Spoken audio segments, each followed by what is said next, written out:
Hello, this is DrPaulCottrell, and I'm going to be doing a part two of the Liberty in a Cold Climate by Niall Ferguson.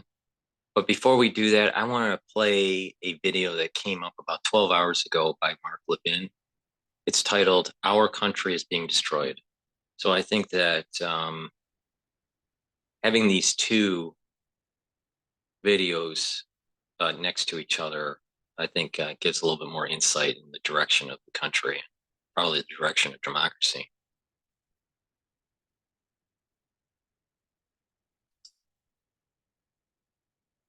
Hello, America. I'm Mark Levin, and this is Life, Liberty, and Levin Sunday.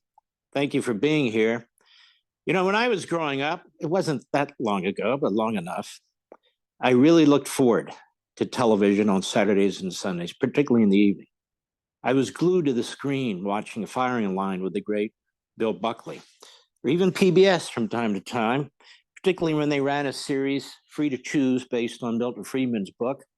We were introduced to great men, Mises, Sol, Hayek, so many others, Ronald Reagan. I miss that today. I really do. TV has changed a lot. We have a conga line of guests, boom, boom, boom, boom. And that's okay. But I try to do this program a little differently.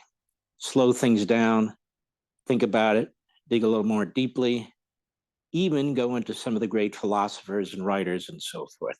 And we have two of those great guests this evening. We have Victor Davis Hanson and Newt Gingrich. It'll be a smart show, not because of me, because of them. But I do want to dig deeply.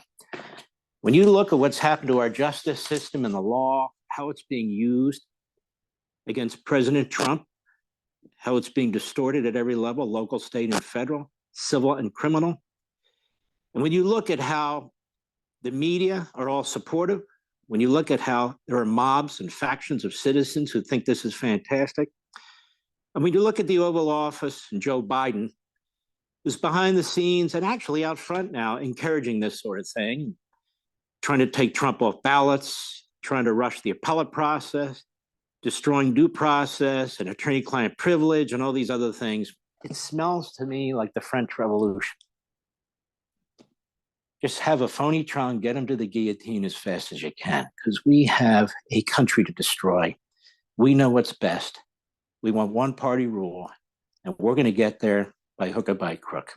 So I got to think of a book that was one of Ronald Reagan's favorite, certainly one of mine, by a man named Frederick Bastiat. It's called The Law. Frederick Bastiat was born in 1801 and he died in 1850, very young man. He worked in the French legislature and he saw his country destroying itself, moving towards socialism, and he said, which means it will eventually move towards communism. Individual liberty, private property rights, the whole rule of law is being destroyed, he said, right in front of our eyes. That's exactly what's taking place in this country today, exactly. That horrendous State of the Union address, the constant coverage of these outrageous rogue prosecutors, all Democrats, these rogue Democrat judges appointed by Obama and Biden, one after another, some of them elected locally in our inner cities by Democrats, all aimed at taking out a man who disagrees with them. I want to read you a little bit of this, and then I want to encourage you to pursue it further on your own. It's called The Law.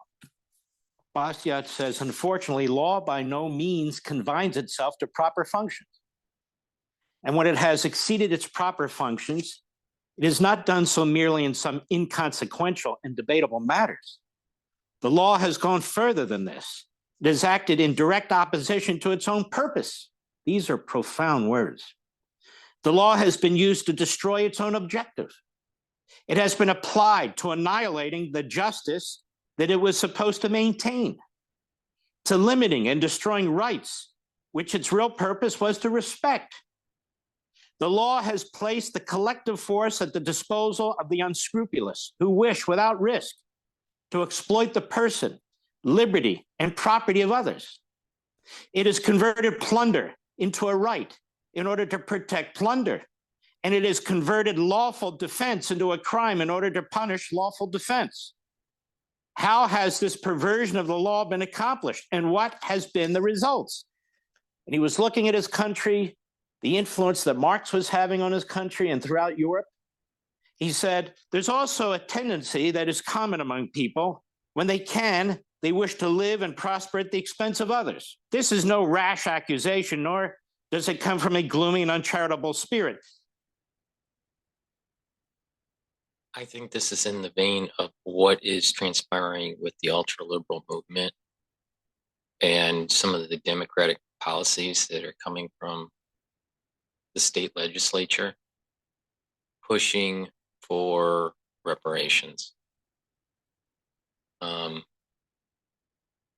addition, you can see what Mark is quoting in real time with the lawfare that's going on in the current election cycle in the United States against, a Republican candidate.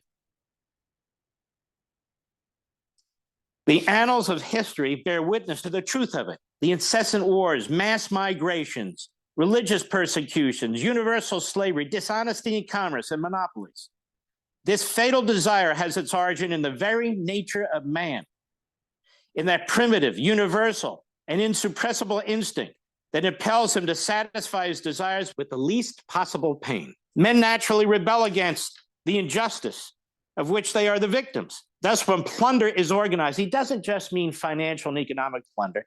He means when you plunder the liberty of somebody. Plunder in its fullest sense. Thus, when plunder is organized by law for the profit of those who make the law, all the plundered classes try somehow to enter by peaceful or revolutionary means into making the law. So his point is, it starts with a few, but then everyone wants a piece of the action. Everybody wants a piece of the pie. According to their degree of enlightenment, these plundered classes. And this is the reason why, through DEI and this kind of new cultural revolution that's going on campus, we are trying to have division in the country, sow the seeds of division between the perceived oppressor and the oppressed. And so when you try to demonize a certain class of people in the United States, this happens to be white males or even white females in some cases, then anything that's not white male will be an oppressed class and therefore should be getting some sort of social benefit. But that could not take place unless the division was sown in the schools. Convince people at a young age of certain things, so when they start to vote, that they are voting in these ultra-liberal policies. And, once these individuals start working and they start hiring responsibilities, they'll hire similar individuals. And then it creates a toxic environment in corporate America. And this is what I think we have been seeing the last probably 5 years, on top of if a particular group of people, let's say the BLM movement, doesn't like something, they burn down the town. And, because of this oppressor concept that the ultra-liberal has sown, they are given some sort of cultural pass to do the things that they're doing. So I think that we really need to step back and look at what's really happening, and it's actually the destruction of the rule of law. If you like what I have to say, or if you don't like what I have to say, but you want to watch, please make sure that you subscribe to my channels. I have 3 channels on YouTube. I have Brighteon, Bitchute, and Rumble. I am censored on YouTube in terms of what I can keep up, So I'll do a premiere, and sometimes I will take down a certain type of sensitive topic, such as the crisis that we went through. I've been seeing some posts where people are putting comments in certain types of videos, and they're saying that it's being deleted. I don't know what's happening with that. I wouldn't be surprised that YouTube is flagging something that you typed because they look for keywords. People need to start being more discerning on what you write. YouTube is not free. Now, if you think that there is something that should be said, don't write it on YouTube. Write it on the other channels, like Brighteon, Bitchute, and Rumble. This is the whole point that I keep on telling people. YouTube is censored. And if you don't, if you think that it's so important, go to the other channels and write write the comment. This is why I say subscribe to all 6 channels. So, so freedom of expression, as long as it's not belligerent and hateful, can be preserved. Because if you just put your comments on YouTube, then your freedom is fragile, and you need to be anti-fragile. So you have to have contingencies, and you have to have redundancies in how you communicate. So if you really think that something is that important to say on YouTube and it won't be censored, then keep it up on YouTube. But don't think that if it is a sensitive topic, that it's going to stay up on YouTube.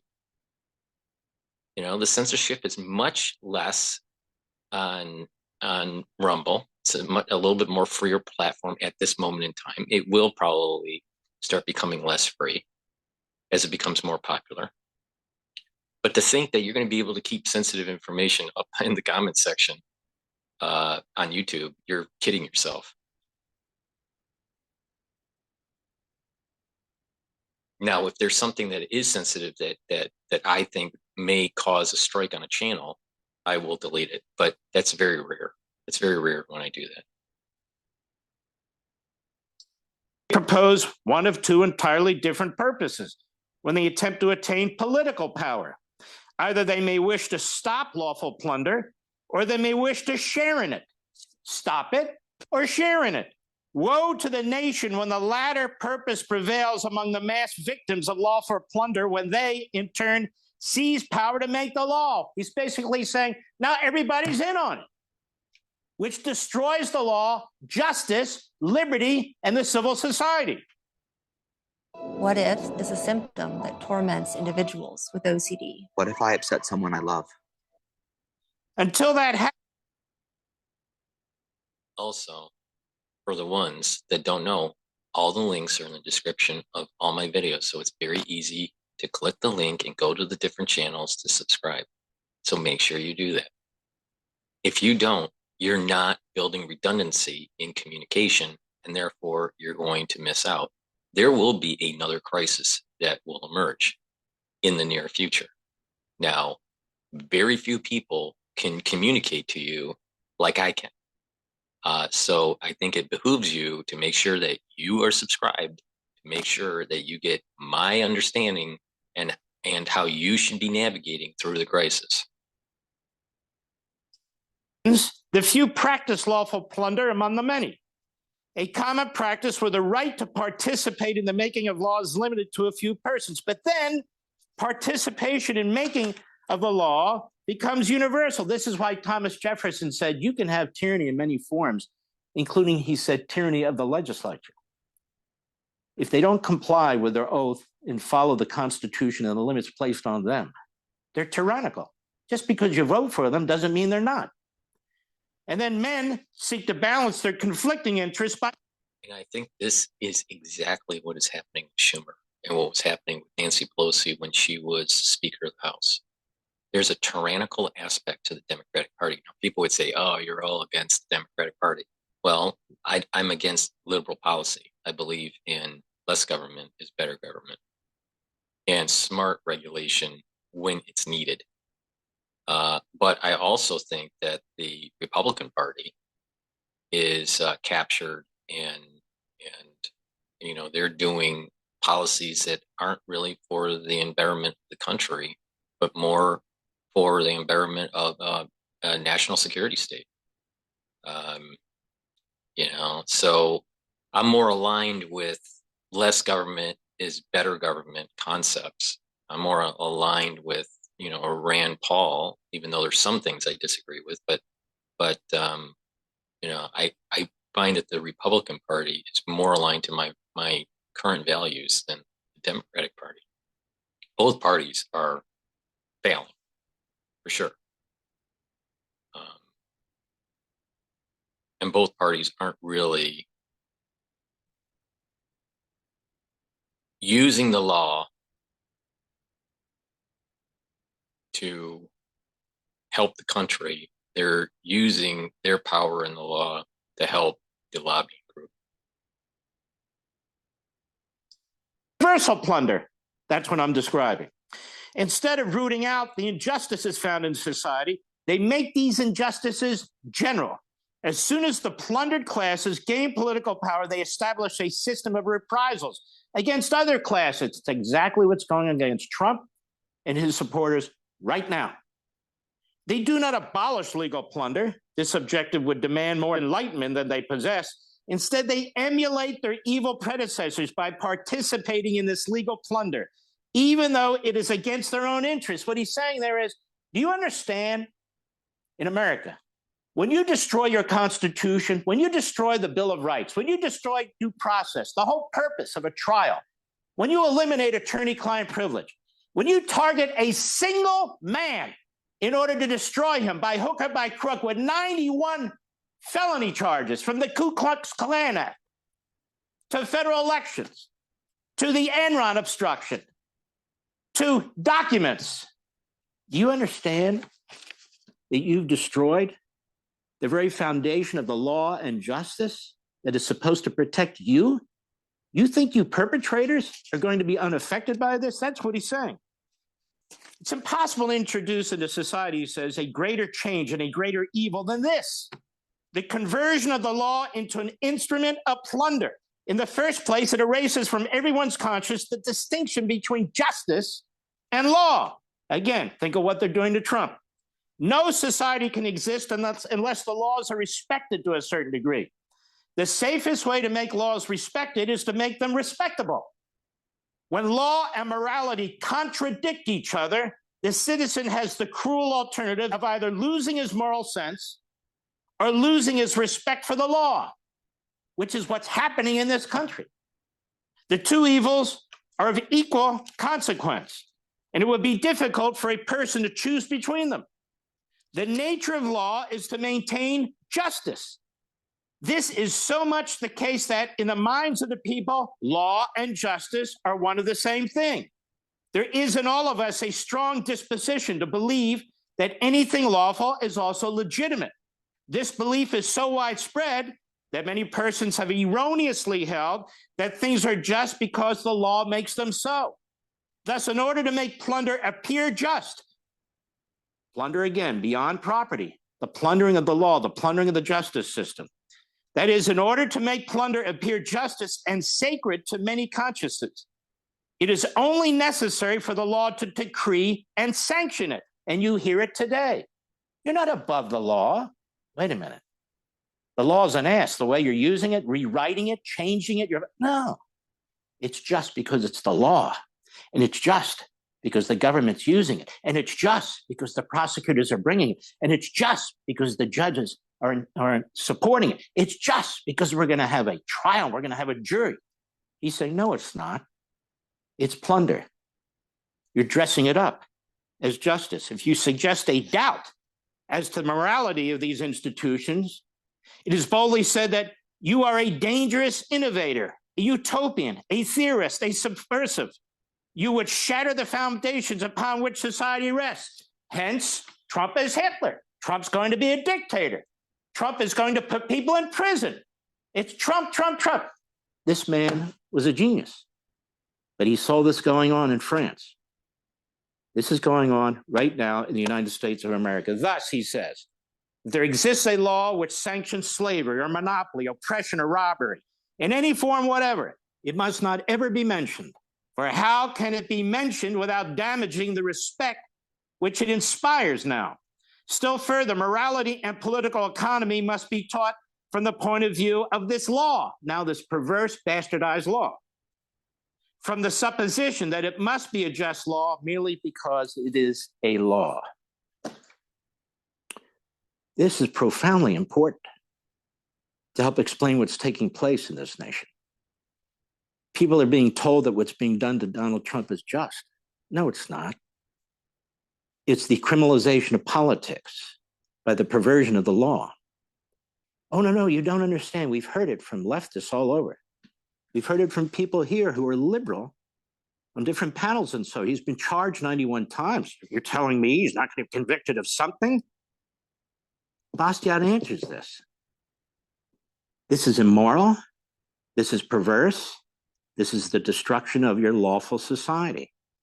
And of course, it's going to devour all of us, because no longer are the people who make the law just. No longer are the people who make the law and execute the law just. No longer are the consequences of the law just. This could apply to what would come later, the Soviet Union, to communist China, communist Cuba, to Islamist Iran, and on and on. And you can see why the Democratic Party wants to rewrite parts of the Constitution, amend the Constitution to stack the Supreme Court.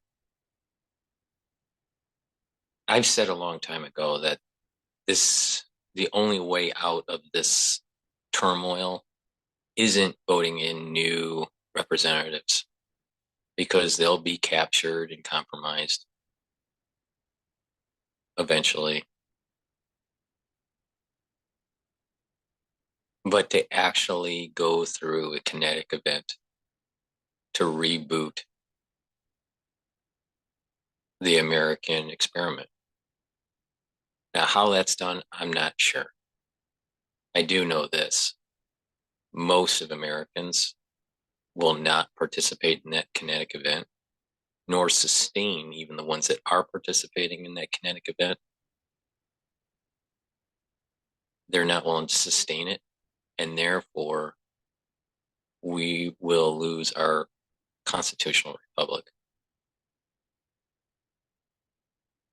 There's an apathy, there's a passiveness, there's a self-centeredness that is taking place in the American society, where literally that Constitution, the actual edge of the document is just withering away slowly. And over time, it'll just move inward into the document until all the letters, all the words, all the sentences are gone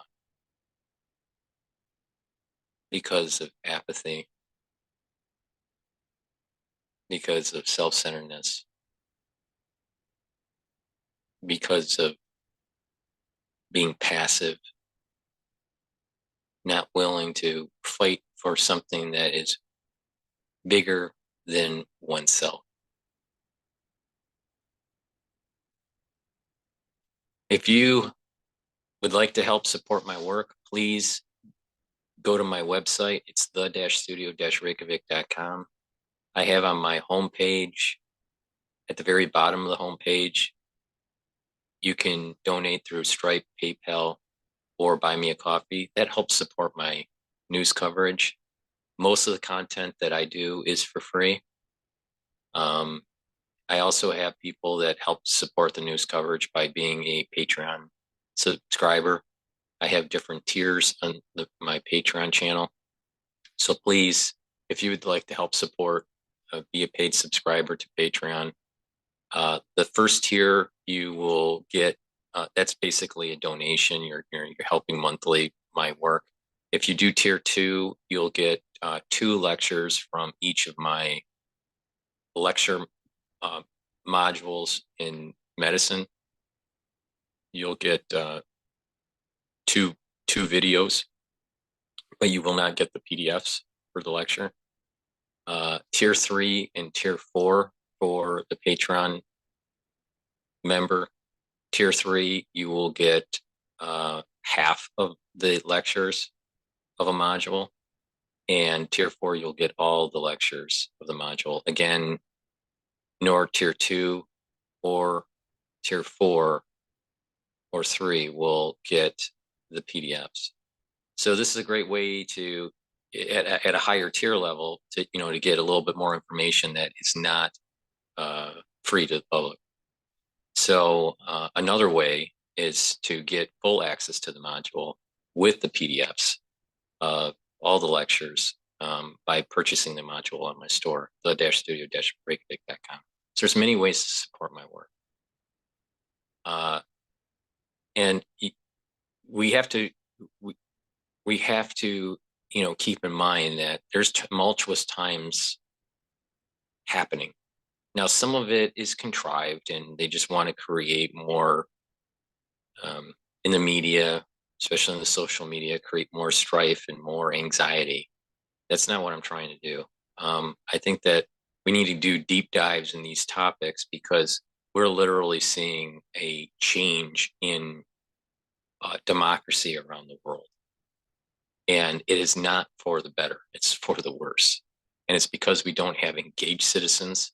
And, we have a lot of citizens blaming the politicians. Well, to be honest, a lot of the blame is on the citizen because they weren't engaged.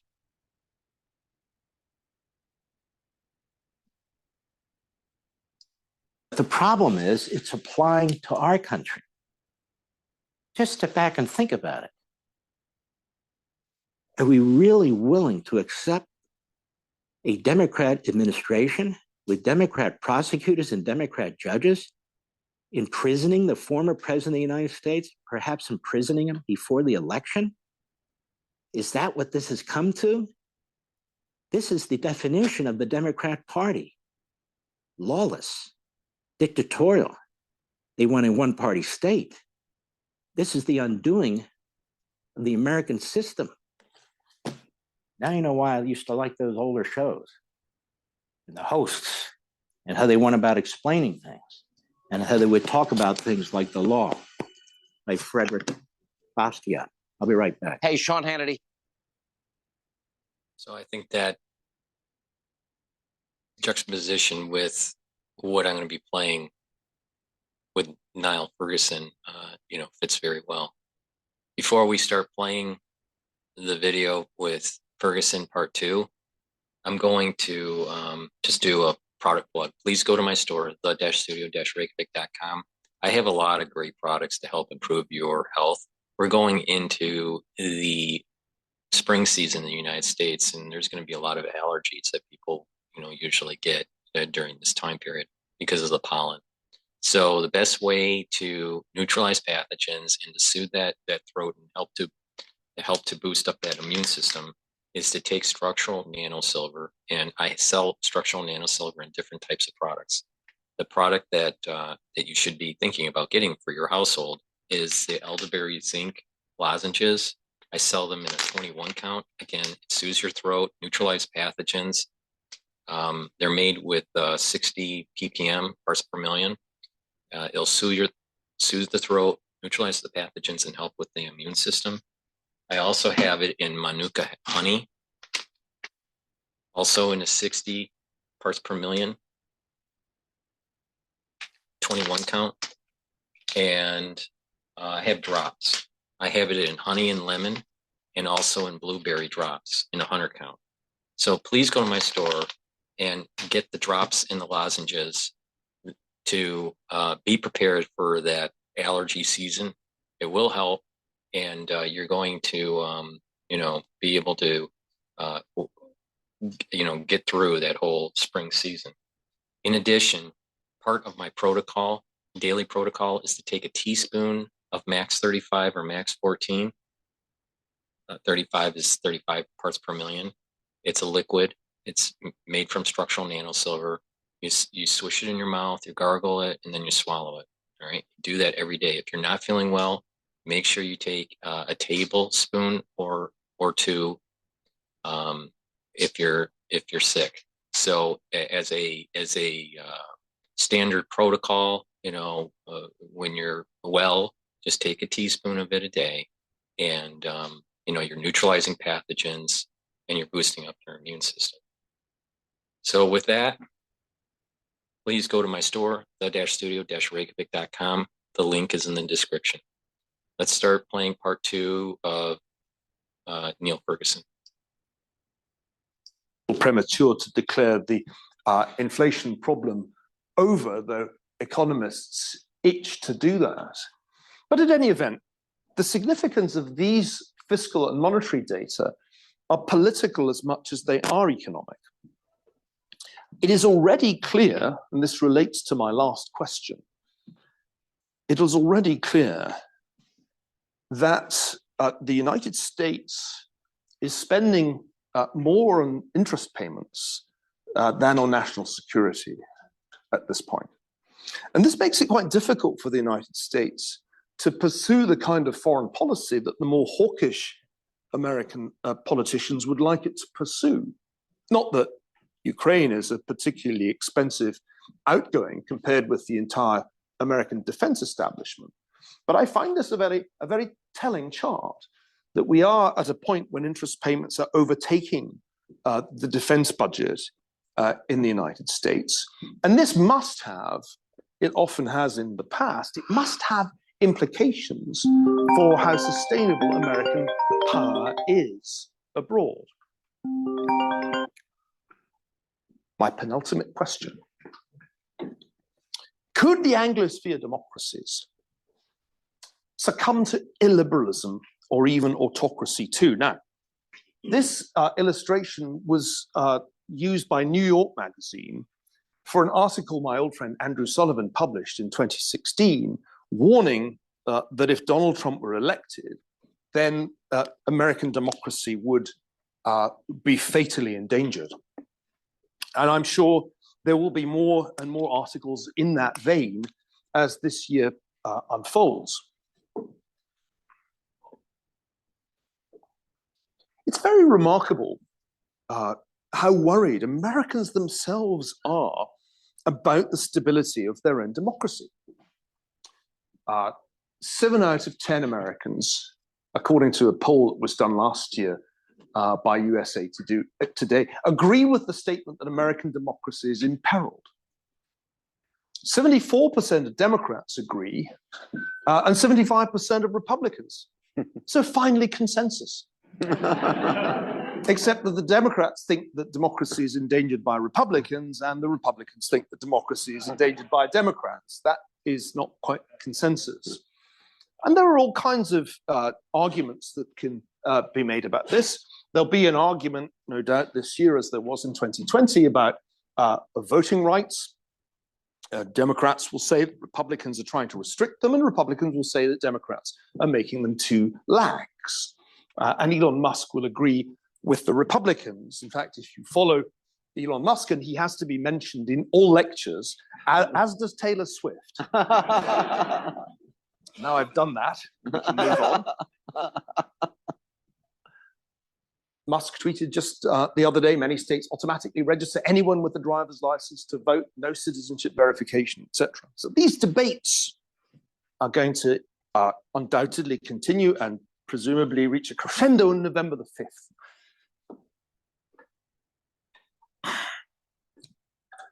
I think Americans are right to believe that their democracy is imperiled. And I'll tell you why. No republic can really have an open border, can't really allow the definition of the citizen to be eroded so much that non-citizens get to vote in elections, as clearly happens in some states. When your illegal immigrants exceed your natural increase through reproduction, you have a problem. These are startling charts. it's a fundamental breakdown in the rule of law. If the very criteria for citizenship are themselves unclear, and people can acquire voting rights that they ought not to have quite readily. Now, I mentioned earlier how hard it was to measure the rule of law. The most sophisticated attempt to do this, to quantify, if one can, the quality of rule of law is the World Justice Project. And I like the World Justice Project. I probably shouldn't, but I do, because of its precision. It's so precise that you can't possibly read all the different measures of the quality of rule of law. But I thought you'd be at least satisfied by the fact that there were so many. And what is marvelous about the World Justice Project is that they annually score the quality of legal institutions in multiple countries. And what is interesting is that if one compares the 2023 performance of the United States with the 2015 performance, the quality of the rule of law has measurably declined in a majority of different domains. I defer to Professor George and others much more learned than me in the law as to how useful this exercise is. But it has, I think, the ring of truth in it.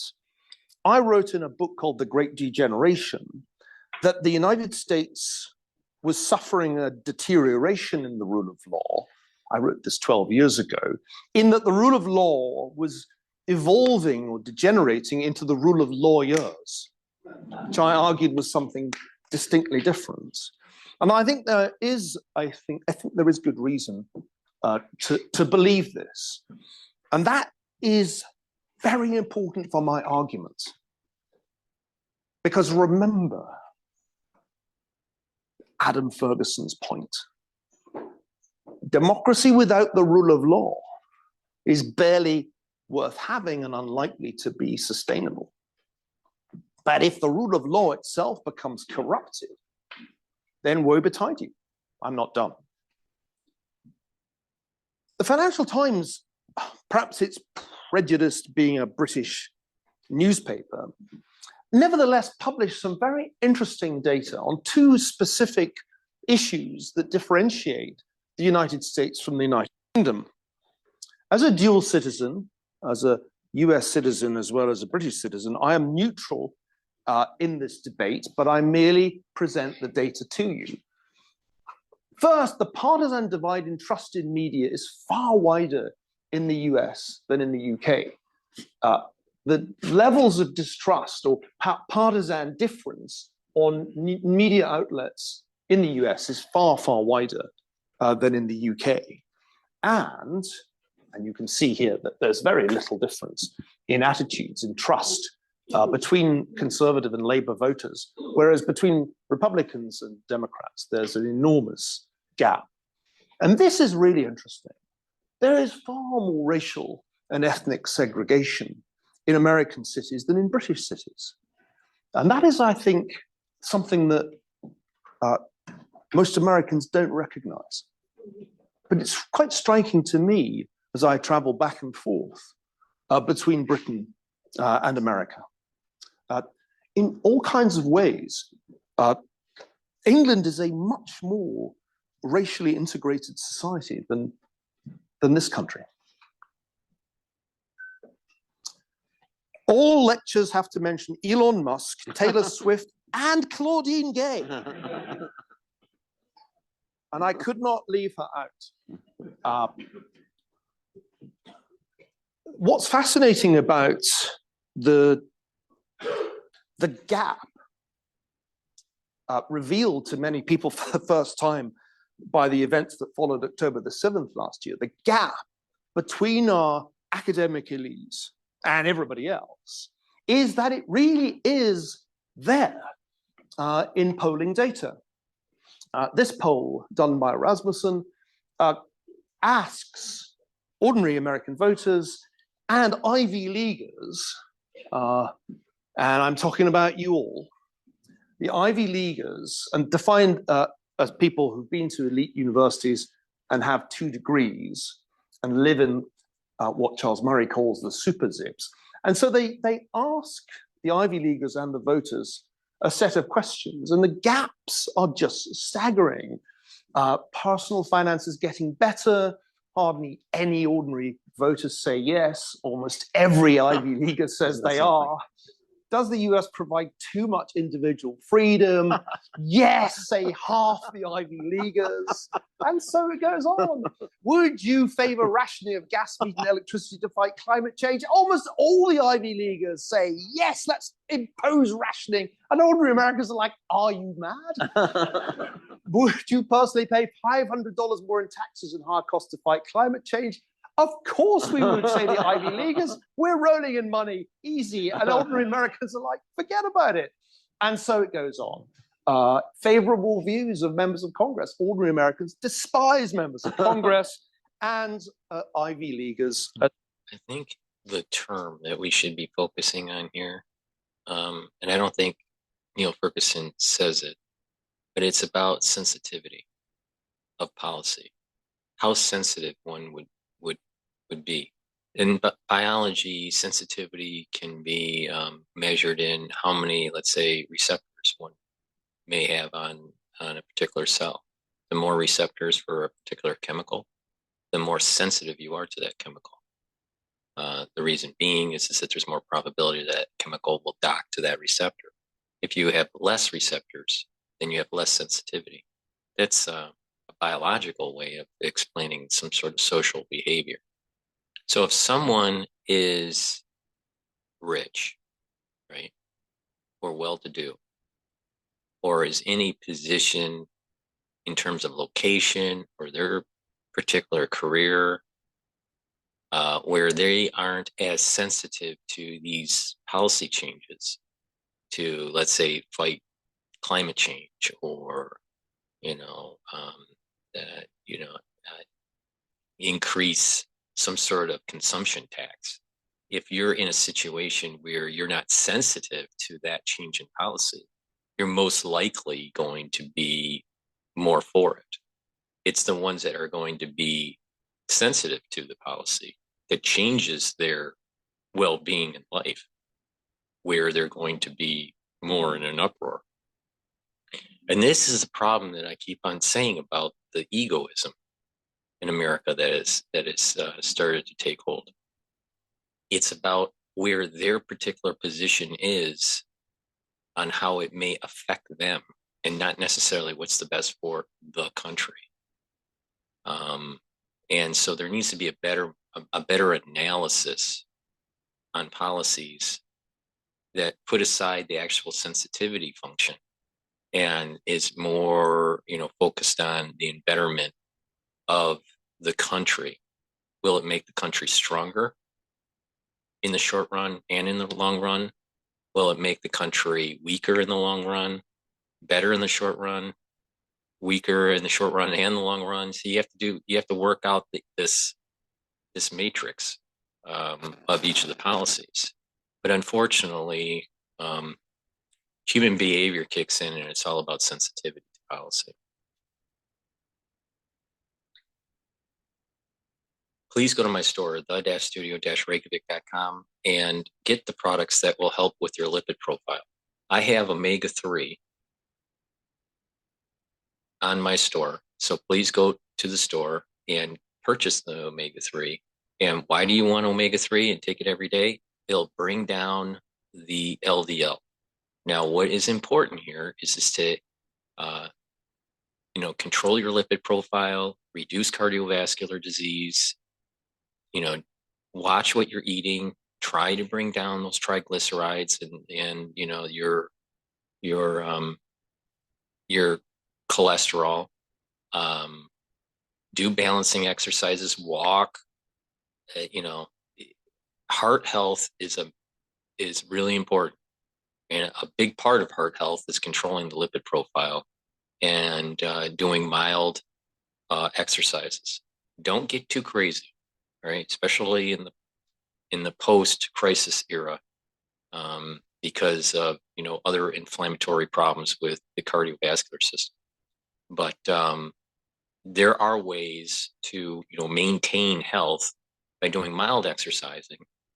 Walking is a really important exercise that many people are not doing adequately enough.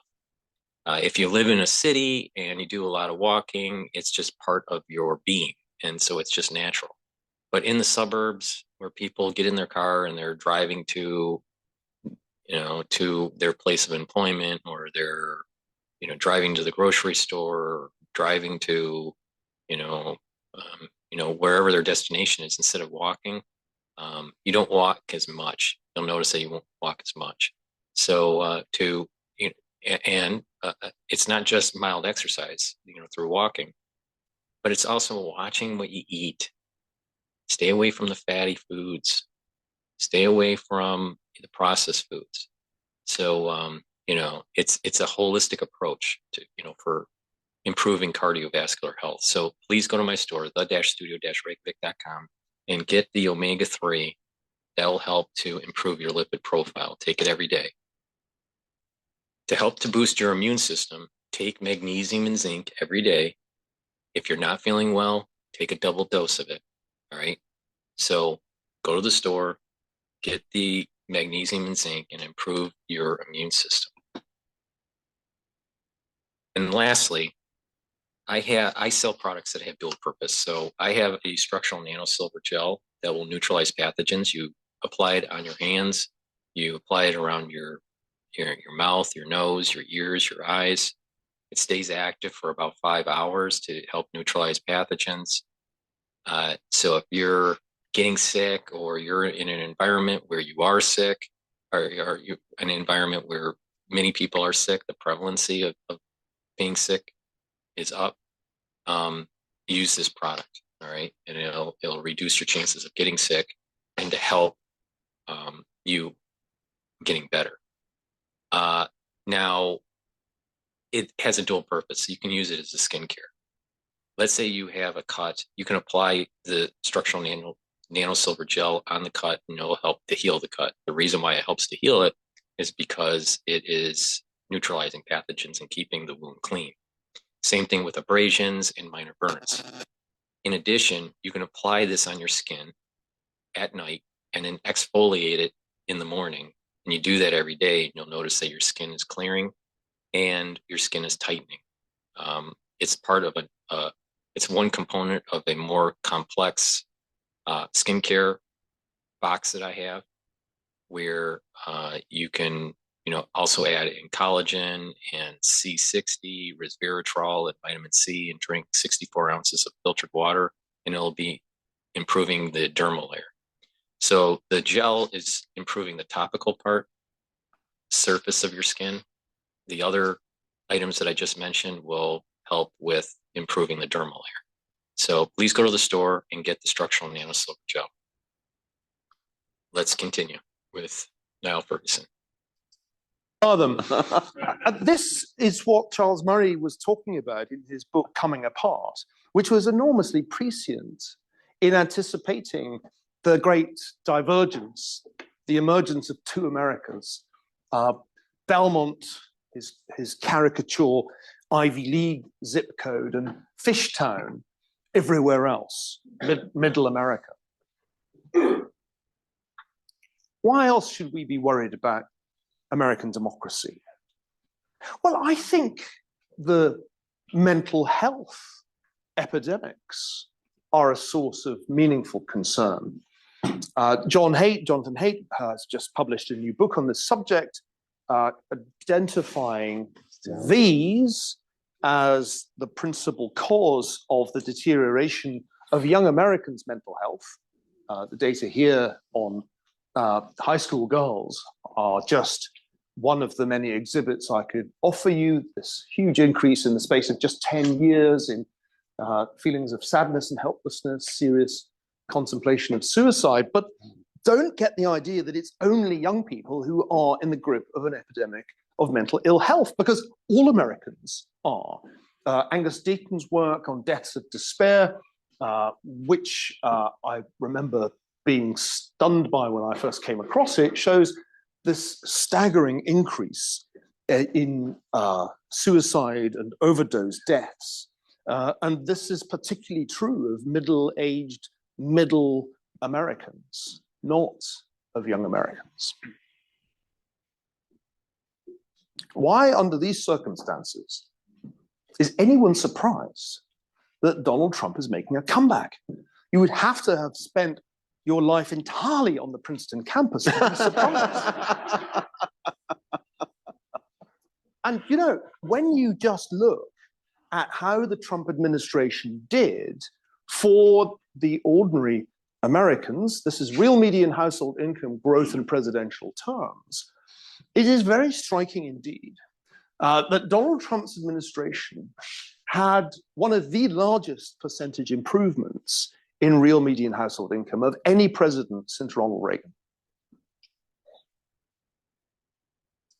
And if people want to remember why that was, it was these reduction in taxes during his administration. This is all pre-COVID type stuff. And not only that, I think that there was just a hope. I think many people that voted for Trump and the Republican Party at that time was seeing that perhaps this is a rebirth of less regulation, less taxation, more business opportunities for people. And the economy was really doing well. We had a good energy policy in terms of keeping energy costs down for the consumer. And that was all reversed, with the Democratic Party coming into office and changing that whole supply demand dynamic in energy, and energy costs went up. So, and then the regulation, the Republican Party was reducing regulations, not increasing regulations. And businesses are too overly regulated, and that doesn't bode well for a vibrant economy and entrepreneurship. So I just think that just before COVID, we had a vibrant economy, and then the crisis happens, and people were laid off and sheltered in place, and a lot of problems started to arise. To perturb the economy. And there was deficit spending, caused a lot of problems, and it was exacerbated when the Democratic Party came into office. So I think that was part of the reason why there was this kind of new hope. It was kind of like almost a Reagan-esque new hope to get out of the negativity of the 70s, especially from Carter's administration, in terms of that transition with Reagan. I think a lot of people saw some hope with Trump that was similar to Reagan. And that is the real simple and, I think, persuasive explanation for his return. Up until this point, the Biden administration, mainly because of its inflationary error in its first year in office, is performing as badly as the first administration of Barack Obama. I'm nearly done. For those of you who are concerned at the prospect of a second Trump term, let me offer reassurance. The polling is very striking. When asked how they would vote, Americans in the swing states say they would vote for Trump. When asked how they would vote if Trump had a criminal conviction, it swings against Trump. The song is, "I fought the law and the law won," not "I fought the law and I won." And this is the crux of my talk tonight. The rule of law is still a real thing. Did you notice that when ordinary Americans are asked their opinion of lawyers, It's much more positive than their opinion of journalists or members of Congress. To a striking extent, Americans still believe in the rule of law. And that's why they change their mind about Trump if Trump is convicted. This is a straw you may wish to cling to in the country. Well, I think this is the reason why the centrist, undecided voter is going to be key. The one that is very pro-Republican or pro-Trump is still going to vote. The ones that are pro-Democrat or pro-Biden or ultra-liberal, they're going to vote Democrat. Now it's that centrist because the country is divided almost 50-50 in voters and also in electoral votes. That centrist group, that undecided, is going to decide the election. Now, if the core of that group has different perspective on Trump, if he is convicted with some of these lawfare cases, then, you know, and they have a negative outlook on him, then the Republican Party will lose the general election for the presidency. But my gut feeling here is just that there is an awful lot of centrists or undecided voters that actually are seeing through the lawfare. And even if he's convicted, I think there's going to be more of them that are going to be emboldened to actually vote for the Republican Party because they feel as that the rule of law has not been upheld. Weeks and months. I want to give the last word to the other superior Ferguson. And I'm going to conclude with 3 quotations from that same essay on civil society, which I hope will immediately strike you as appropriate conclusions to what I've said this afternoon. First, from section 3 of Relaxations in the National Spirit Incident to Polished Nations. And you are now a polished nation. If to any people it be the avowed object of policy in all its internal refinements, to secure only the person and the property of the subject without any regard to his political character, the Constitution indeed may be free, but its members may likewise become unworthy of the freedom they possess and unfit to preserve it. If men no longer act in the enjoyment of liberty from liberal sentiments, or with a view to the preservation of public manners. If individuals think themselves secure without any attention or effort of their own, this boasted advantage may be found only to give them an opportunity of enjoying at leisure the conveniences and necessaries of life, or, in the language of Cato, teach them to value their houses, their villas, their statues, and their pictures at a higher rate than they do the Republic. They may be found to grow tired in secret of a free constitution, of which they never cease to boast in their conversation, and which they always neglect in their conduct. God, he was good. The dangers to liberty can never be greater from any cause than they are from the supposed remissness of a people. I love that word, remissness, to whose personal vigor every constitution, as it owed its establishment, so must continue to owe its preservation, and it gets better. Section 5 of National Waste. States have endeavored in some instances by pawning their credit instead of employing their capital to disguise the hazards they ran. They have found in the loans they raised a casual resource which encouraged their enterprises. They have seemed by their manner of erecting transferable funds to leave the capital for purposes of trade in the hands of the subject, while it is actually expended by the government. They have by these means left future ages to answer in part for debts contracted with a view to future emolument. The growing burden, too, is thus gradually laid. And if a nation be to sink in some future age, every minister hopes it may still keep afloat in his own.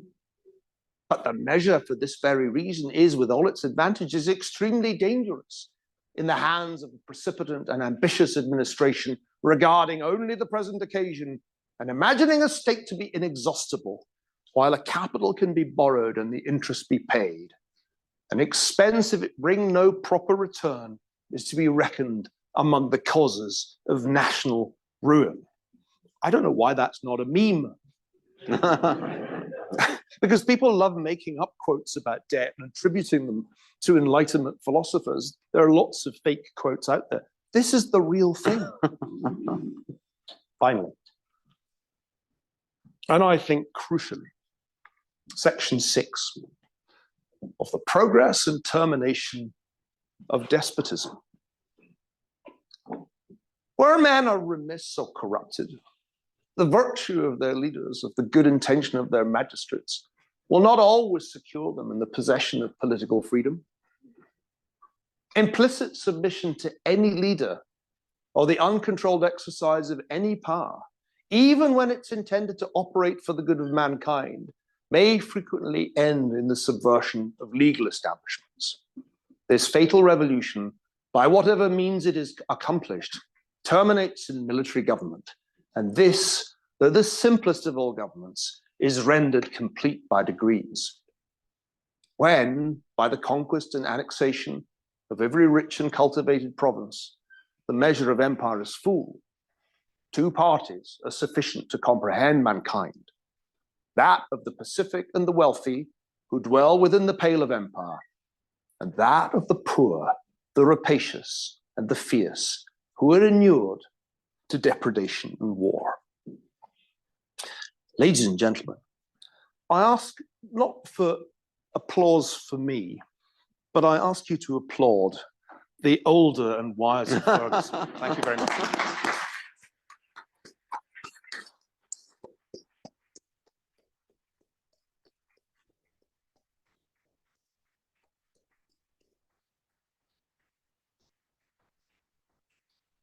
Well, thank you to both Ferguson Sr. and Ferguson Jr. Neil, we have a custom in the Madison program to begin by recognizing any students who have questions. Now, Before we do the questions, let me just do a quick plug here to help support the channel. Please go to my store, the-studio-reykjavik.com, and get the Goodnight formula. This will help with getting those 2 to 3 cycles of REM sleep that you need for proper rest and proper detoxification. People don't realize that REM is really important for consolidating memories, but not just that, to help to get you a well-rested sleep and to help to detoxify cells and the central nervous system through the cerebral spinal fluid. So if you aren't going into REM sleep, you're not going to be detoxifying your body, and you're going to accumulate toxins and debris in these cells. When that accumulates over decades, what will happen is that you will have poor metabolism in those cells, poor function of those tissues. And there is research out there that suggests that early dementia could happen. So please make sure that you get well-rested sleep. If you are having a problem with that, please go to my store and get the Goodnight formula. Take it every day, and you'll get that well-rested sleep. It has tryptophan and melatonin in it. The ideal way is to get sleep where you're not taking the Goodnight formula. But if you are having a problem because of anxiety or you're just have interrupted sleep for whatever reason, maybe change in work schedules or whatever, please keep in mind that you need those 2 to 3 REM cycles to properly detoxify your body, get the restfulness that you would normally get in a sleep, and to consolidate memory. So again, go to the store and get the Goodnight formula and take it every night so you can get the 3 cycles of REM sleep. So let's begin with the questions. I know that there are some students, quite a few actually here, who are in my civil liberties course. And this morning in civil liberties, The subject was how the American founders proposed to make a republic succeed despite the historical fact of the failure of all previous republics, and in fact, the collapse of previous republics into the worst forms of despotism. Now, the younger Mr. Ferguson doesn't have much faith in that project being successful. We need to ask ourselves whether infidelity to our own constitution might be the cause of our demise, but we also have to ask ourselves whether fidelity to our constitution might still fulfill the ambition of the framers to create a republic that endures. But with that, let me ask if any of our students would like to lead us off with questions. We have one up here. Mrs. Parker will hand you the microphone. Thank you, sir. I wanted to bring you back. You mentioned that one of the reasons you thought American democracy might be failing was the increased level of illegal immigrants. I wonder what importance you would put on keeping American democracy isolated to natural-born Americans. Is it that natural Americans should have more of a say in the government simply because they're from our country or were born in our country? Do you really see that there's an inherent problem with keeping democracy upright if we keep on having illegal immigrants? Well, I'm a legal immigrant, as is my wife. And my experience is that we who've gone through this quite protracted and not inexpensive process feel a little dismayed when others appear able to harvest the benefits of citizenship by getting across the border. The United States needs immigrants, but it's getting the wrong immigrants by this method. One of the oddest features of the last decade is that legal immigration has got steadily harder. Visas are harder to obtain for skilled immigrants who would clearly contribute almost immediately to national income. And control of the border, control of illegal immigration has almost broken down. This is a very hard thing to explain, and future historians will puzzle over why this happened. All over the world, people want to come here. And indeed, the secret of American success has been the attraction of talent to these shores and its rapid integration, not only into the workforce, but into the population of citizens. But when Canada's or Australia's or even Britain's immigration policy is superior to America's, the consequences are, I think, quite predictable. So the most obvious thing that the United States needs to do is urgently to reform its system of legal immigration, make it easier, give people who currently take the desperate route across the southern border the opportunity to take a more rational and safer route to a green card and citizenship. But to have a system that currently favors the illegal over the legal is truly bizarre and at odds with policy in almost every other country in the Anglosphere. Let me say one more thing. Half of just about all the unicorn billion-dollar plus companies founded in this country since the mid-1990s were founded by immigrants. And if you include the children of immigrants, it's practically all of them. This is something that no geopolitical rival of the United States can match. China certainly can't.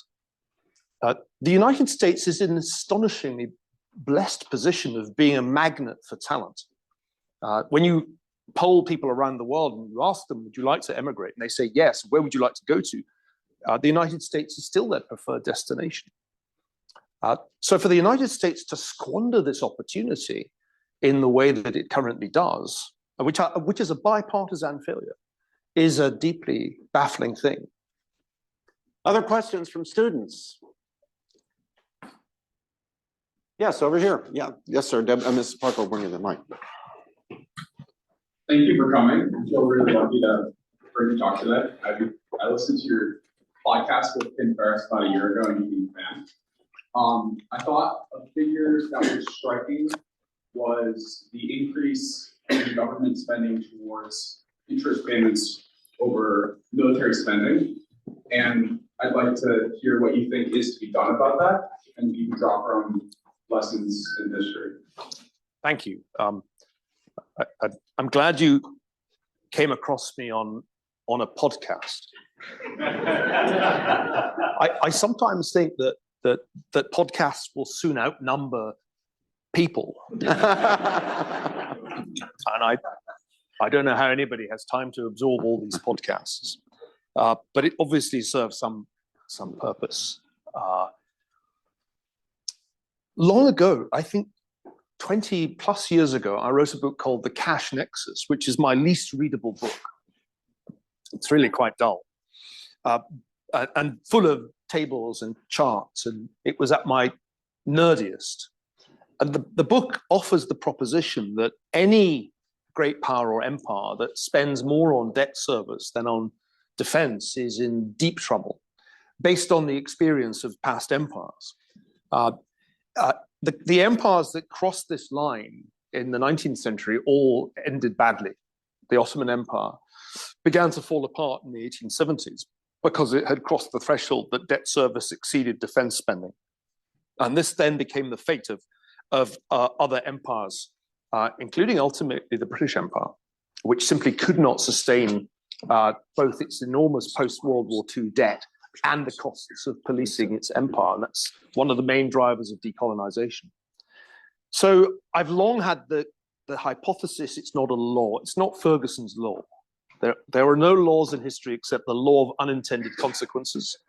But there is a hypothesis that when a country exceeds this threshold and is spending more on debt service than on defense, it is in trouble. And the United States has just done that. Now, it's done it before, briefly, when interest rates were really high, back in the post-Paul Volcker disinflation. So it's not unprecedented, as the chart showed. But that was a brief moment. Here, because the debt burden has so grown and because interest rates are unlikely to revert to their very low levels of the post-global financial crisis pre-pandemic period, it's hard for me to see how this can easily be brought under control. There is, if you look at the Congressional Budget Office projections, there is no scenario, not a single scenario of all the ones the CBO considers, in which the debt burden declines over the next several decades. And there are scenarios, several, in which it explodes up towards the Japanese level. This is extremely important, what he's saying, and people really need to pay attention. So back in the 70s, even beginning of the, maybe near the end of the 60s, we were starting to see problems, inflationary problems. But the war in Vietnam was costly.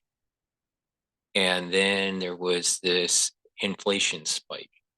So Volcker, comes in the early 80s, I think it was 81, and does shock therapy, with the interest rates. The Federal Reserve rate, skyrockets, and then interest rates start to come down slowly. And during the Reagan and Bush Senior years, interest rates kept on going down and stabilizing. We're talking about the stabilization of these interest rates now are done during the Greenspan years. Now, eventually, what happens is that we start to build up risk in the property sector. Derivatives are started to be produced and sold as risk instruments to move risk off the balance sheet. And eventually we have Lehman in 2007, 2008. It really kind of starts, though, you see the cracks of Lehman and the property prices, especially the residential, in about 2006 in the Midwest, when car sales were starting to go down a little bit. So, and there was a little bit, if I remember right, in 2006, there was a little bit of a surge in gasoline prices. So So that's kind of a long arc of the dynamic. What's different between the Volcker years of '81 was we didn't have a president at the time that was really pushing for social programs. You know, Reagan was about deregulation and getting rid of the welfare state, and making the economy more productive and more kind of capitalistic, right? What is different now is just that we had a much more expensive war in the Middle East that lasted for 20 years compared to the Vietnam era. And we have an older population that is needing care. Healthcare costs are much higher, and Social Security expenses are much higher. So social programs, the social program burden is much greater now than it was back in, let's say, late 70s, early 80s. So that dynamic is different. On top of, you're hearing, certain groups like the BLM movement, pushing for other social programs and reparations. And these sorts of things will be inflationary. So I'm not surprised that the debt service to defense spending ratios that Niall Ferguson is presenting in this lecture this problem will be longer lasting than what we saw in '81 with Volcker. And that is really, really dangerous. That's where we're probably seeing literally the cracks of our constitutional republic in real time because of all these events that will culminate into a changed system. There's a chaotic thing that's starting to emerge because of this defense spending versus debt service ratio. If we don't get the economy more productive and bring down inflation and bring down the cost of government, we will lose this constitutional republic. So I think the fiscal situation has become unsustainable. For a country to run a 7% of GDP deficit at full employment, the economists in this room will know, is indefensible. The level of fiscal recklessness that both parties have been responsible for, because it's not a partisan issue, is just outrageous. And it immediately begins to impact the country's capacity to fight a war. If you look at the war games that have been done recently for the scenario of a US-China war over Taiwan, and there was a good one done by CSIS recently, the United States runs out of precision missiles within a week. We are far less prepared for such a conflict than we would like to believe popularly, because there has been such an erosion of our military-industrial base. And that is a concern to me. I left it out of this discussion because I wanted to focus on the question of liberal democracy. But it's not just Russia that poses a threat to liberal democracy today. It's an axis of ill will that includes China, Russia, Iran, and North Korea. And nothing is more concerning to me than the fact that these four powers are now acting in concert to undermine American primacy. And we do not have a good strategy for coping with this quartet. Because if we are faced with crises in Eastern Europe, the Middle East, and the Far East simultaneously, I believe the extent of our imperial overstretch will be laid bare. Thanks for the question. More student questions. Yes, over here. Yes, Steve. Thank you again.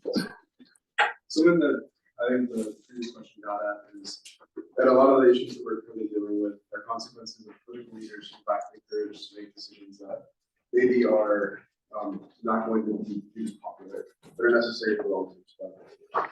And this kind of ties to the point that you raised in the bigger quote from the older Ferguson. Do you have any kind of prescriptions for resolving that going forward, for creating kind of incentives that lead to political leaders taking these steps that are necessary for this survival? Thanks for that question. Professors are the last people to ask about leadership, because we have selected out of leadership, unless you believe there's such a thing as thought leadership, a phrase that I despise. As I think Professor George mentioned, I'm in the midst of the biography of Henry Kissinger, not uncontroversial figure. Kissinger wrote until the end of his life. He finished a book on leadership shortly before his 100th birthday, and it's a book worth reading. I expected it not to be good, I'll be honest. And I found I'd underestimated him. The book is a very powerful meditation on what distinguished the great leaders he knew in his time in government from today's leaders. Part of it is simply that they had experienced World War II. And I think the experience of that war was formative to a generation of leaders in ways that it would be very hard to synthesize. The baby boomers were defined partly by their skill at avoiding war, were they not?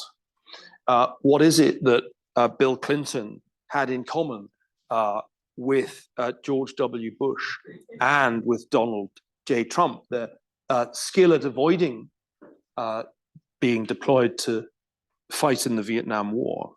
So the absence of war is, I think, part of the answer. And this may be rectified because there is a new generation of American politicians on both sides of the aisle who served their country in war.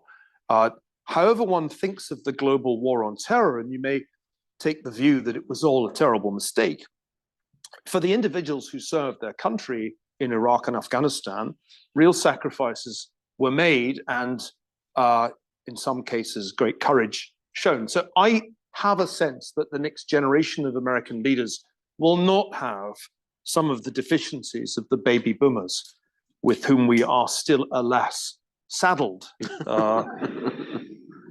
Not that young politicians are always the answer. In Britain, the politicians are all young enough to be my children, and it's just as bad. It may even be worse than having geriatrics. There's a second point, though, which is a more profound one that I learned from Kissinger. In an early essay, before he'd gone into government, he formulated a problem of conjecture, which I think is one of his best ideas. And the problem of conjecture states that any statesman, any political leader, at the point of decision, has a choice. If he or she foresees some calamity, with some probability above 5%, some high probability calamity, they can take action now at some cost, or they can do nothing at no cost. If they take action and prevent the catastrophe, there'll be no gratitude, because no one is grateful for something that was avoided. Nobody says, thank God we avoided World War III. What a splendid fellow Henry Kissinger was. You won't hear that, least of all amongst undergraduates. Though it is in fact a legitimate claim one could make. On the other hand, if you do nothing, Kissinger says, you may be lucky. The disaster may not occur. And if it does occur, you can say fatalistically, there was nothing I could do to avoid it. And this problem of conjecture is particularly serious for democracies, where the incentives are extraordinarily asymmetrical. Why would you make a sacrifice now to deal with the problem of public debt that might strike 20 years down the road? That's why this hasn't been addressed. And the same problem arises with the vexed question of climate change. Ultimately, all calls for action about climate change to reduce rising average temperatures involve some short-run immediate sacrifice, even if it's only in the form of more expensive energy for consumers. And this too is extremely hard to do within a democratic system. So I think there is not only a kind of problem of experience, I think there is a structural problem that makes it hard to lead if you're leading people in the direction of an immediate sacrifice, because if you succeed, there'll be no gratitude. And this is the statesman's tragedy that Kissinger understood long before he went into government. Niall, you'll be pleased that yesterday I struck the word thought leadership from the charter of the new Salmon P. Chase Center for Civic Affairs at Ohio State University. I'm chairing the committee to create that, and thought leadership appeared in the draft they presented me, but it is now gone. Good, good. Strike it down. More student questions. Strike it down. Any other students? If not, we will open. Oh, we have one more up here. Yeah. Thank you. Thank you. I was very interested by the relationship between zeal and democracies. And it seemed like at the beginning of the talk, we were talking about zeal as a fundamental element to sustain the rule of law and liberal democracies. I like that idea. But well, I'm Italian, so I was brought up in a completely different political context than the US. And as soon as I got here, I realized that everyone has a lot of zeal. And it seems like this zeal leads to polarization away, which it doesn't in Europe. So it seems like zeal now is more the cause of the crisis of liberal democracies than, it seems to be the cause. Yes. So I wonder, this zeal that leads to irreconcilable positions makes me ask the question, do you think in a postmodern world, can liberal democracies exist? What an excellent question. Adam Ferguson was a Highlander, and you can tell he's a more passionate figure than his lowland contemporaries. And if you've ever read Walter Scott's great novel Waverley, which I recommend to all of you, you'll understand this difference. And that's why zeal is to Adam Ferguson a commendable thing, and why his central argument, which I think is right, is that unless you have that passion for democracy and the rule of law and the Constitution every day, unless you can sustain that passion, then you can't expect the institutions to endure. Now, Adam Ferguson was writing slightly before the advent of social media. The structure of the public sphere in the days of the Enlightenment was a very different structure from our own. Jürgen Habermas has written well about this. The Enlightenment thinkers published their works and corresponded with one another, would meet Ferguson as Smith and Hume traveled. And this public sphere seems enormously attractive to me. I can't imagine a more extraordinary time to be a thinker than the Scotland of the late 18th century. To have been in Edinburgh in the time of Hume and Ferguson and Smith, it must have been an electrifying time. I don't say lightly that all the good ideas were had then, but they pretty much were. There was not much of a gutter press, as there was in France. Robert Darnton has written brilliantly about this. Though there was the beginnings of a gutter press in London. And Scotland had at this time much higher literacy than anywhere else in the world. The Scots had become literate partly through Calvinism and basic investment in education. So you had a remarkably literate populace that was exposed to ideas in a way that, again, seems idyllic. I think the structure of the public sphere has been completely altered by the internet in ways that we still don't fully comprehend, because we think it's essentially not that different. We have the delusion that newspapers still matter, We have the delusion that cable television matters. We think that movies matter. Actually, these are entirely anachronistic views. Young people pay almost no attention to these things. They get their news from TikTok, and they're more likely to play games than go to movies. The public sphere has radically changed. And the problem is, and I wrote a whole book about this called The Square and the Tower, available in all good bookstores. Support your local bookstore. Don't buy it on Amazon. The platforms, the network platforms that arose to dominate the internet with amazing speed in a matter of a few years totally changed the structure of the public sphere. And because of their particular model to monetize, namely the selling of ads, they created an engine for polarization that did not exist before. The discovery that people were more likely to stay on a particular screen if it was sensational was a critical discovery in the history of Google. It was the basis for Facebook's model. If you followed the recent hearings in Congress when Mark Zuckerberg faced very hostile questioning, the adverse consequences of this business model are far greater than he will ever admit. Because if he were to admit to the scale of the harm done especially to young people, the legal liabilities would bankrupt his currently very profitable company. So this is the difference. The structure of the public sphere is the reason zeal has become so toxic in the United States.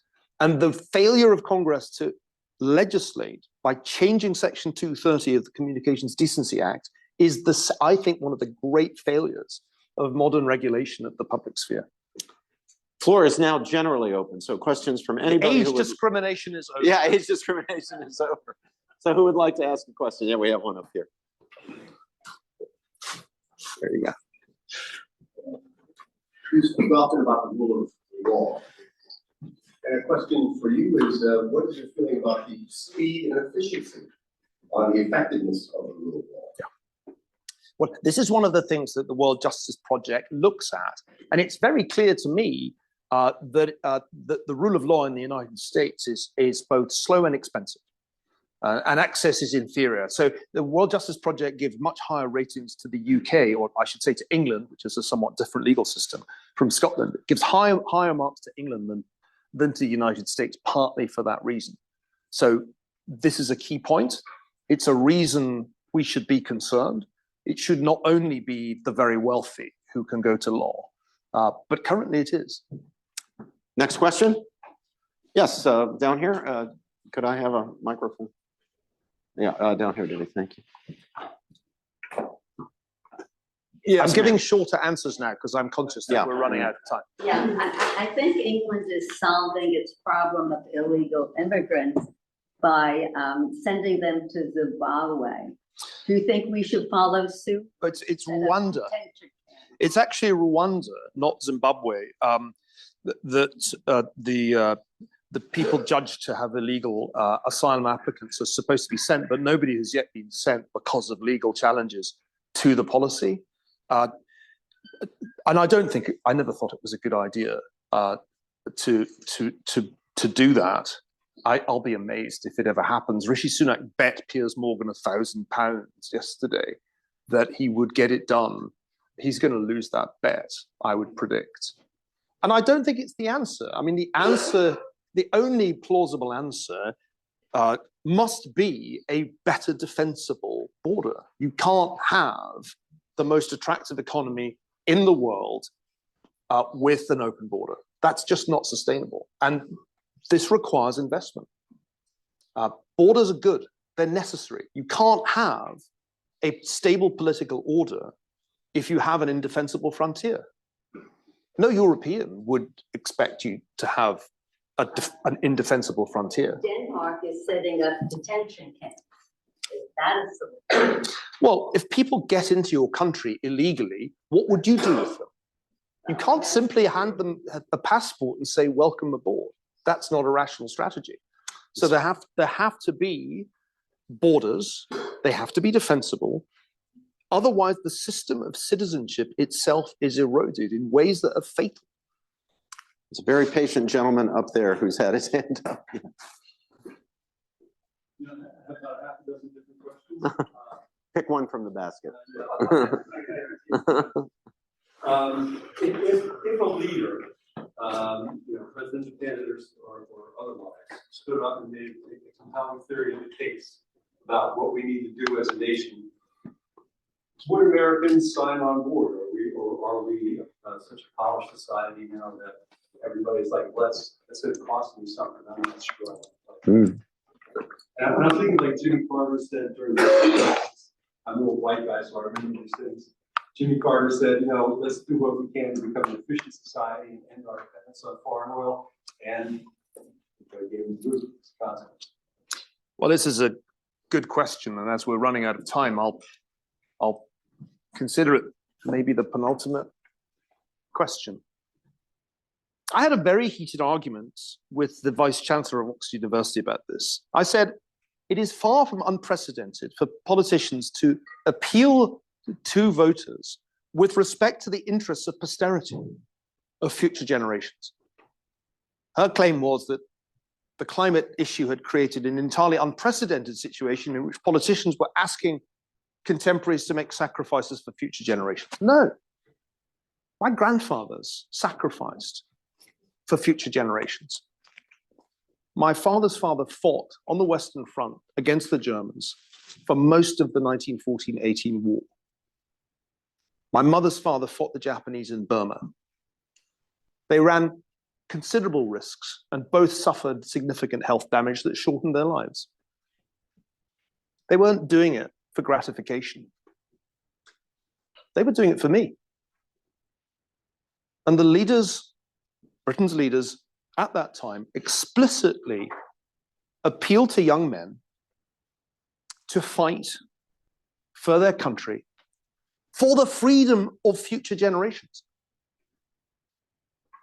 Read Churchill's speeches, the greatest speeches of the 20th century, in which he repeatedly appeals to the interests of future generations. My grandfathers understood that. The medal he received had on it the Great War for Civilization. That was how he understood those hellish years in the trenches. So I think we are kidding ourselves if we think it's no longer possible to address today's voters on behalf of their grandchildren. Politicians stopped using that language a while ago. But I believe if they start using it again, we'll respond. If one said, and let me say one more thing. If we said, if we continue down this present path, quite apart from the risks of creating an unsustainable climate, we run a short-run risk of defeat at the hands of authoritarian powers led by the Chinese Communist Party. Do we want our children to live in a world in which the dominant institution is the CCP? Do we want them to ask the question that my Chinese students at Tsinghua had to ask? Did I say or write anything yesterday that could get me in trouble today? Is that the world we want our grandchildren to live in? I don't have grandchildren yet, but I certainly don't want them to live in that world. And so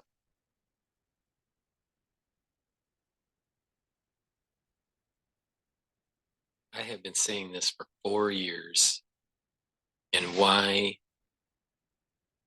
it is so important to make sure that we navigate through our debt crisis and our social spending and our political division carefully as we approach conflict in Asia. And I've mentioned it on many different videos, but in essence, the United States, if we lose a conflict in the Pacific with China, the world will view that as a model to try to mimic. And the world will be run by a one-party system that is very similar, or maybe even a copy paste of the Chinese government.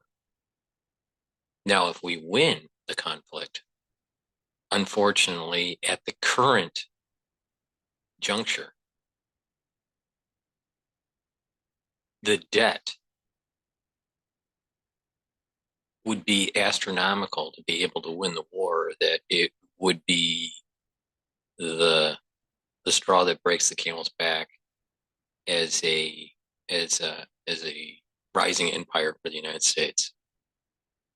So even with winning, we lose. But if we lose the war with the Chinese,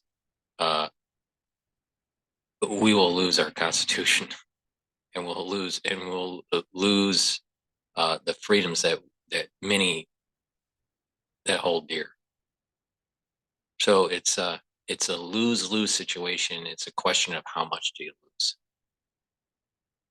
That's how I see it. These arguments can be made and should be made, and I look to a new generation of leaders to make those arguments. And I believe when they do, we'll respond to them. With that,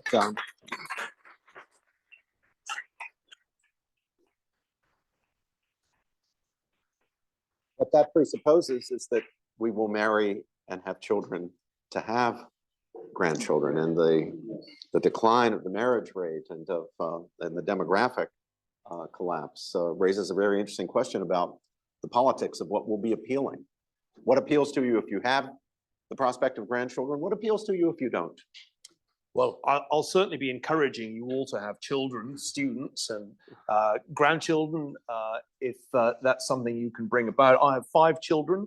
I'm shooting for a pretty decent grandchild target. I can assure you, and I address this to the students in the room, if your generation has sort of doubts about whether to have children or not, perhaps not in the Madison program, but there is nothing more important that you will do, nothing more important than to have children, to bring them up, to educate them, to tell them the meaning of individual freedom, the value of constitutional government, to persuade them that it is vitally important that constitutional government and freedom survive in this country, because it still is the great beacon of hope for the world. If you don't have children and you don't drill that into them, then you will have failed in life. So you must do that.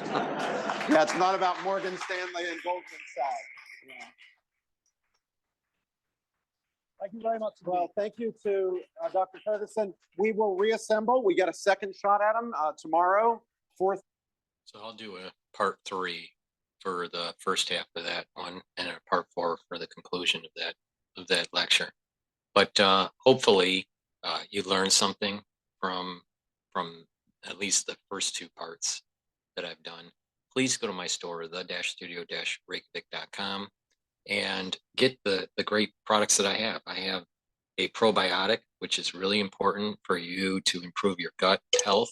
Take it every day. It's a powder. You mix it with your food, or you can mix it with water. Take it every day. I usually take it during my lunch. And what will happen is it'll get your gut with the proper probiotics, right? And you'll start to absorb your nutrients better. You'll have better aligning of the gut. The health of the lining of the gut will improve. You'll have more consistent stools. And in addition, there's a communication between your gut and your liver and your gut and your brain.